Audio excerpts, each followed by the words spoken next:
lhe daria uma grande semente. Essa semente passaria por situações de dificuldade, essa semente passaria por situações de luta, mas a promessa é que Deus jamais abandonaria o seu povo. Tanto que quando o povo estava sendo afligido e o faraó morreu na terra do Egito, em Êxodo capítulo de número 2, quando o povo clamou ao Senhor, Deus se lembrou da sua aliança com Abraão, com Isaac e também com Jacó. A forma como Deus falava com os descendentes de Abraão, com a sua semente e também com a sua geração. Deus chamou o povo de Israel por pelo menos 2 nomes além desse. Deus chamou Israel de Judá, mas também chamou Israel de Efraim. Efraim foi uma das tribos de Israel que no meio de todo o povo era a tribo que aparentemente não iria chegar a lugar nenhum, mas ela conseguiu se desenvolver. Nós bem sabemos de toda a história que Efraim foi o filho de José juntamente com Manassés, aquele que nasceu ainda na terra do Egito. Só que quando Jacó ele vai para a terra do Egito se os irmãos puderem me ajudar.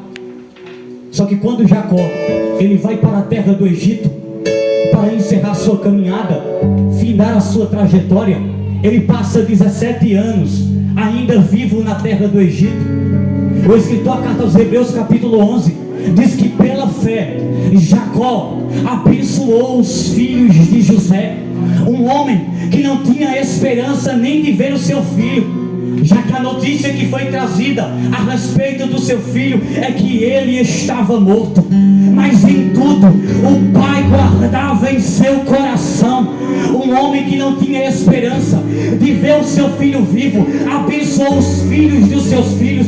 Mas além disso, o texto sagrado também diz que antes dele morrer, ele abençoou os filhos de José e adorou ao Senhor encostado no seu bordão. Deus, se utilizando do profeta Oséias no capítulo 7, versículo 8 em diante, Deus fala com a nação de Israel por nome de Efraim. Deus diz que a nação de Israel, porque havia entrado em uma terra que era estranha, lugar da promessa de Deus. O povo havia entrado em um lugar que era da promessa de Deus, porém mesmo no lugar da promessa o povo se corrompeu. Mesmo no lugar da promessa, o povo não quis mais adorar a Deus, preferiam adorar outros deuses, deuses que tinham olhos, mas não viam, deuses que tinham boca, mas não falavam, deuses que tinham corpo, mas não se movimentavam, deuses que tinham pé, mas não conseguiam andar. Mas eu tenho uma boa notícia para o já de 2025, o Deus que nós servimos, Ele tem boca e fala, Ele tem olhos e vê, Ele tem olhos. Quem está entendendo esta palavra? Será que alguém consegue entender que Deus está se movimentando neste ambiente? Já encerro. Começa a encerrar. Quando o povo se corrompe, Mona Lisa, o texto diz que Deus, além de chamar aos descendentes de Abraão, de Israel, de Judá e de Efraim, Deus se utiliza do profeta Oséias para comparar aquela nação como um bolo que não foi virado. Sabe o que me chama a atenção, presbítero Mateus? É que todo padeiro sabe que se colocar um bolo dentro do forno e não mexer ele, uma parte fica crua e a outra parte fica queimada.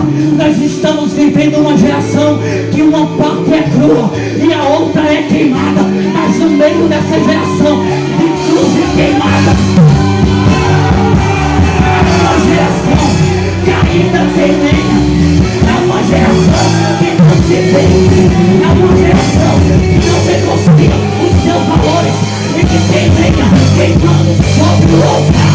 Quem é cru fica de boca fechada, quem é queimado fica de boca fechada. Mas se Deus que veio para adorar, levanta essa mão.